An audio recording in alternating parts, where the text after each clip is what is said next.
Olá, que bom, estamos aqui na Escola Bíblica da Primeira Igreja Batista do Pará, aquela que eu sempre digo que é a melhor escola do mundo. O nosso tema de hoje é um tema dentro das séries de estudos que estão sendo apresentados. O nosso tema hoje é a oração e os nãos de Deus.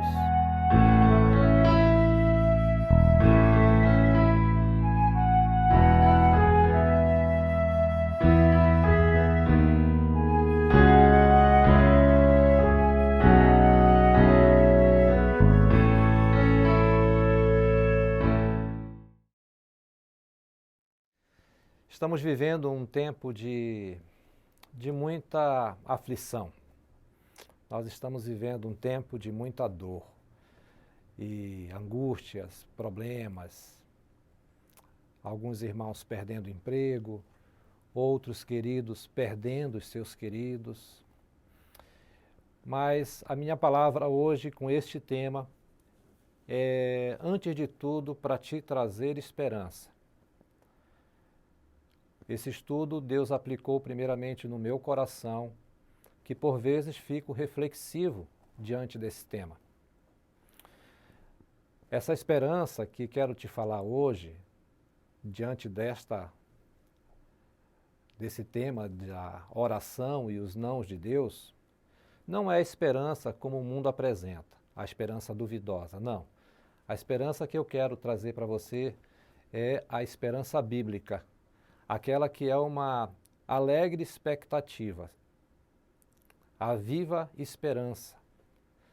Lá em Romanos 15, 4, Paulo fala de forma muito clara a respeito da esperança. Ele diz: pois tudo que está escrito foi escrito para o nosso ensino, de forma que, por meio da perseverança e do bom ânimo procedente das Escrituras, mantenhamos a esperança.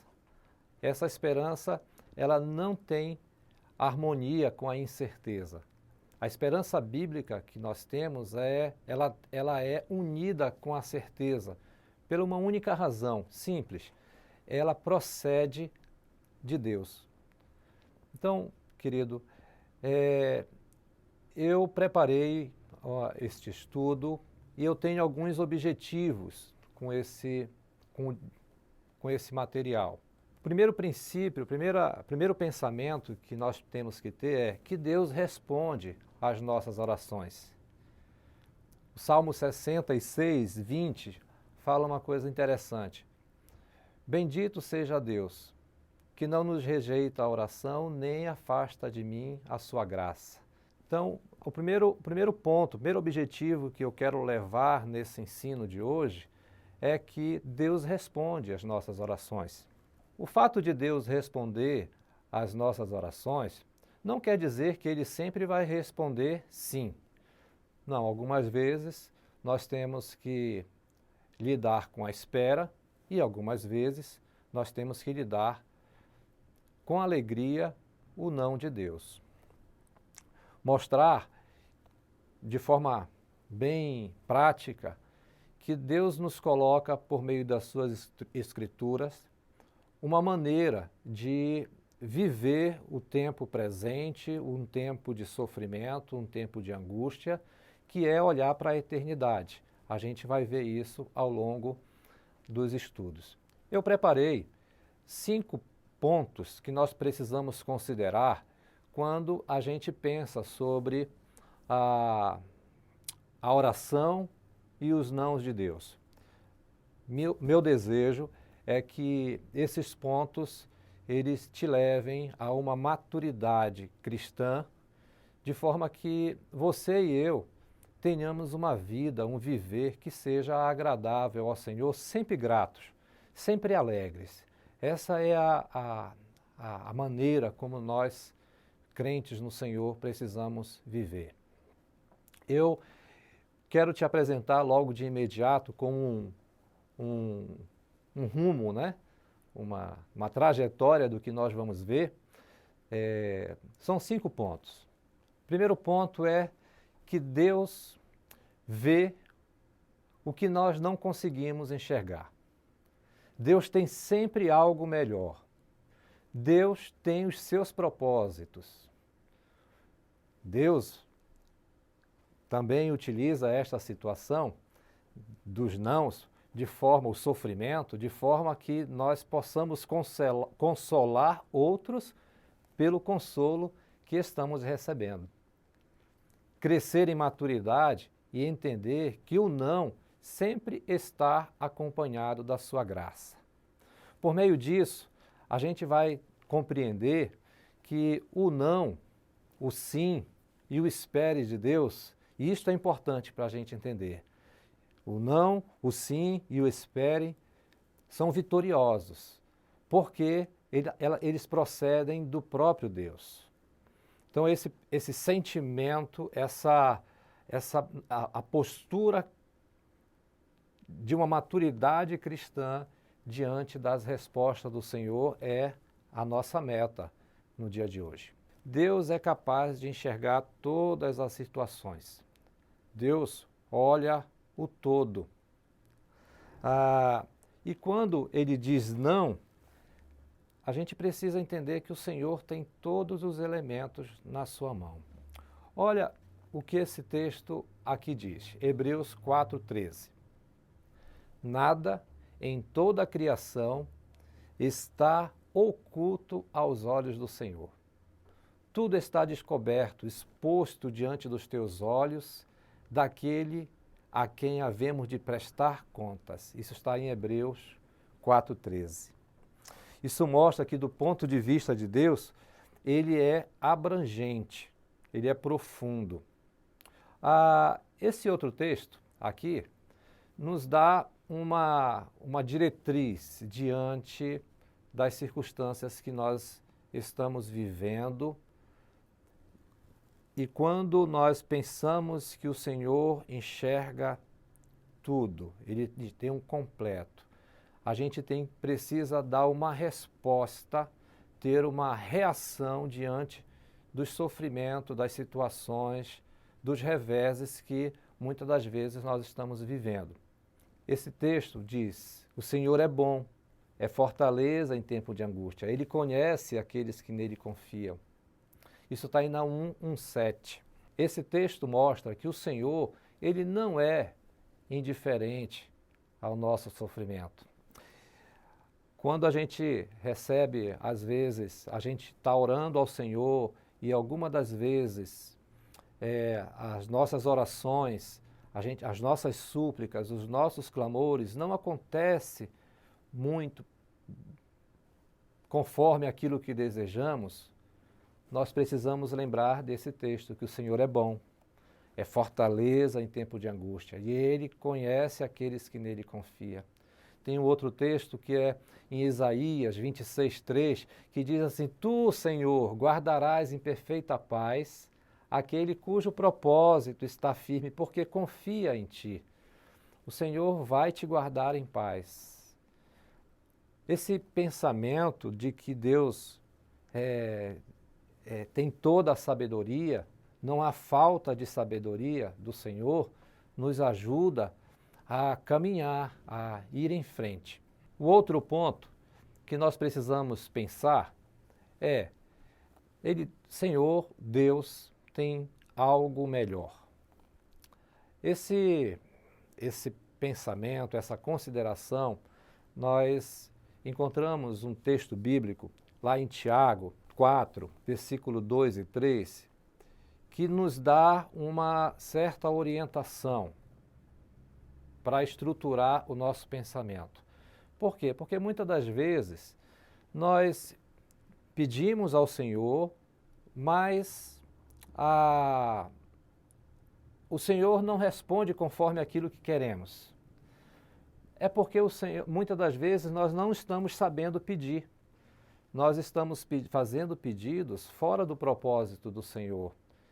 E o Senhor atende a oração conforme os seus propósitos, o propósito do Senhor. Olha só o que diz o texto. Não têm porque não pedem. Quando pedem, não recebem, pois pedem por motivos errados para gastar com seus prazeres. Então, às vezes, o Senhor responde de forma negativa ao que estamos pedindo, porque algumas vezes os nossos pedidos eles não estão em harmonia com aquilo que Deus quer para a minha vida, para a tua vida. O Senhor está mais intencionado em levar você e eu para uma maturidade cristã, para uma maturidade de vida.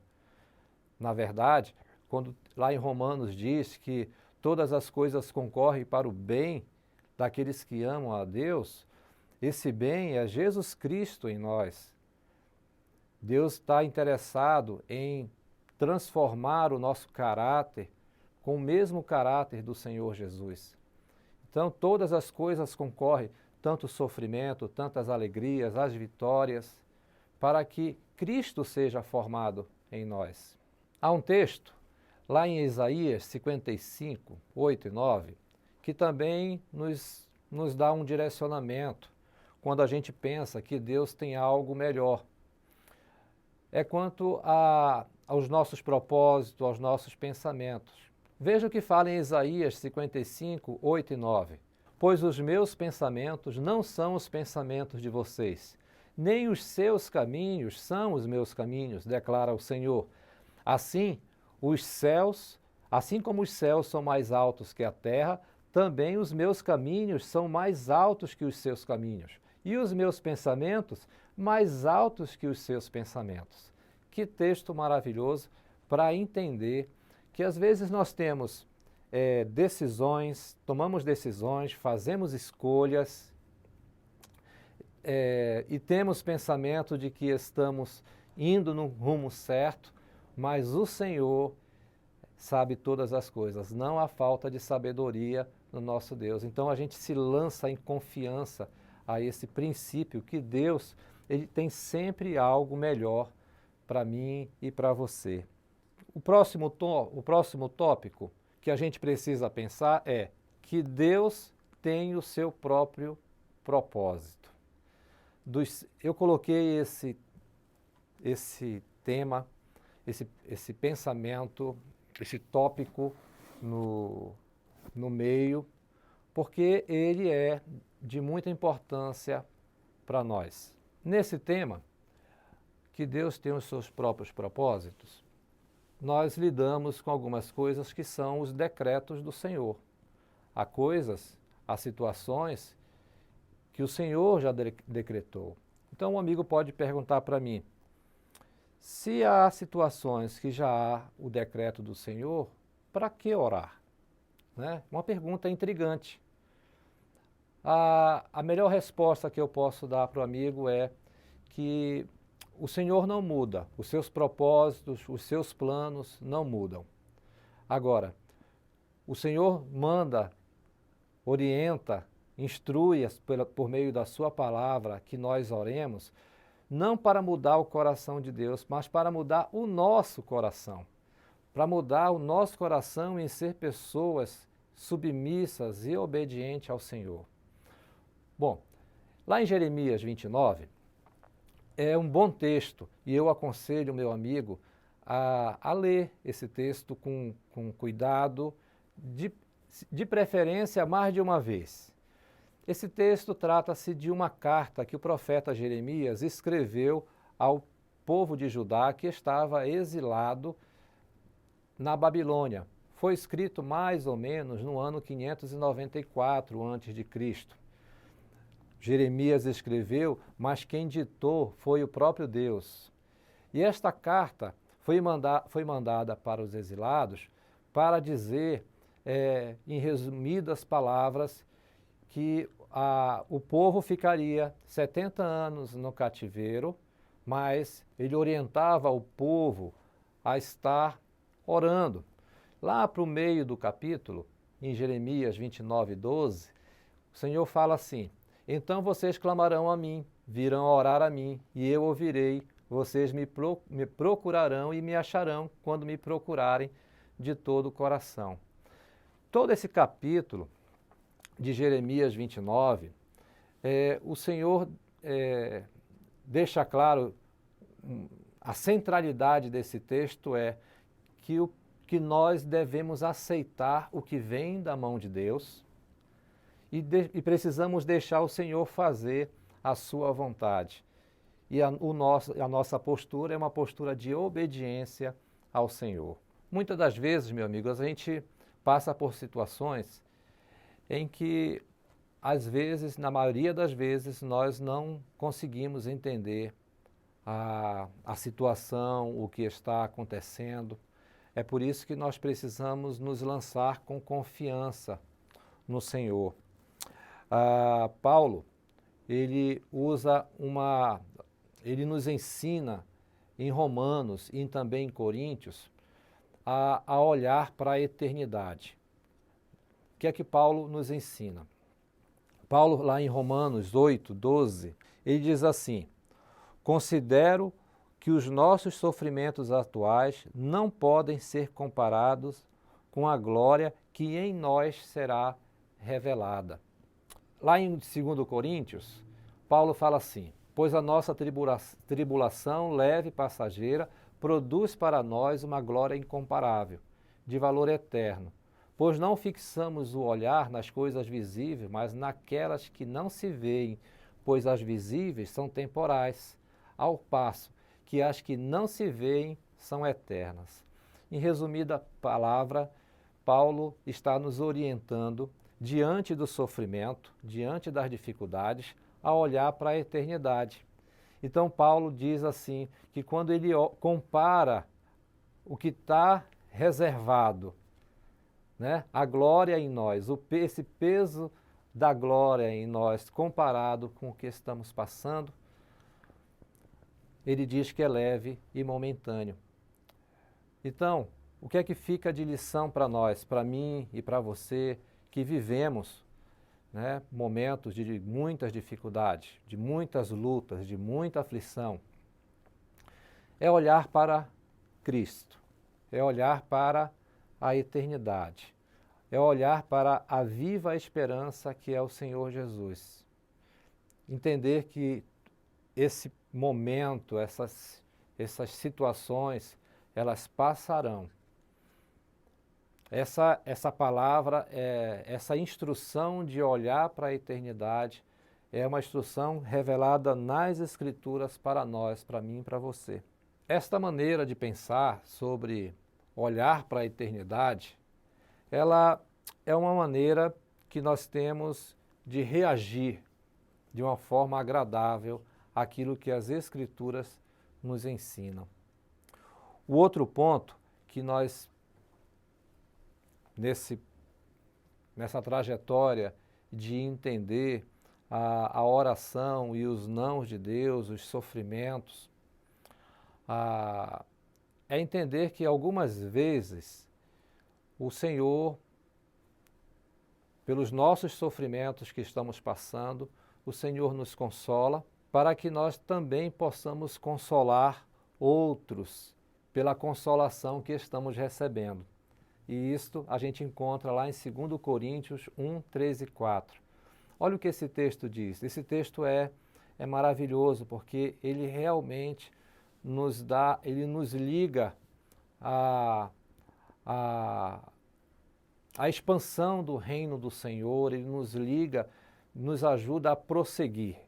Olha só, bendito seja Deus Pai do nosso Senhor Jesus Cristo, Pai das misericórdias e Deus de toda a consolação, que nos consola em todas as nossas tribulações, para que, com a consolação que recebemos do Senhor, passamos a consolar os que estão passando por tribulações.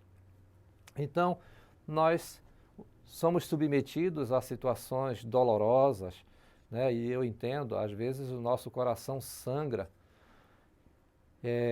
e às vezes algumas orações que nós clamamos ao Senhor não saem, né? Às vezes estamos orando por algum querido para que o Senhor tenha bondade, misericórdia, e alguns o Senhor leva para a glória, outros ficam. Mas enfim, no meio disso, um natural sentimento da separação, o sentimento da dor. E esse texto nos ajuda a entender que o Senhor nos consola em nossos sofrimentos, mas tem um objetivo, é exatamente para que a gente vá e console o nosso irmão pela maturidade, por aquilo que o Senhor já atuou em nós, nós somos capacitados a ajudar outras pessoas. E este é o Evangelho, né? Esta é a missão que nós temos. Agora, existe um outro ponto que nós, na sequência do texto, é que nós somos levados a crescer em maturidade e entender que o não sempre está acompanhado da sua graça. Ah, meu amigo, isso é tão importante. Isso é tão importante, porque o Senhor é bom. O não de Deus, ele nunca vem separado da sua graça. Não, ele vem sempre acompanhado da graça de Deus. Paulo, lá em 2 Coríntios 12, 9, fala assim, Paulo clamou 3 vezes pelo espinho na carne, mas o Senhor respondeu, a minha graça é suficiente. Ou seja, a oração de Paulo foi negada, mas aí o Senhor disse, a minha graça é suficiente e o meu poder se aperfeiçoa na fraqueza. E é isso que acontece diante de algumas orações que nós somos, que sai um pouco diferente ou somos levados a esperar, o Senhor dispensa a sua graça na nossa vida para que nós possamos suportar. Tem um texto lá em Coríntios 10, 13, que não nos vem provações acima das nossas forças, porque o Senhor mesmo nos dará um escape. Vê, a graça do Senhor sempre está acompanhando. Esses pensamentos, meus irmãos, que eu trouxe para você, eu espero que venha a ajudá-lo na caminhada da fé. E eu quero concluir com você de forma que a gente tenha uma síntese no nosso coração. E o meu objetivo hoje era te trazer essa palavra de esperança, de forma que você tenha reações dignas do Evangelho, uma vida madura diante do Senhor, uma vida agradável diante do Senhor. O Senhor é bom, Ele é fortaleza em tempo de angústia e conhece a quem nele confia. Ele mantém em perfeita paz aquele cujo propósito está firme nele, porque confia nele.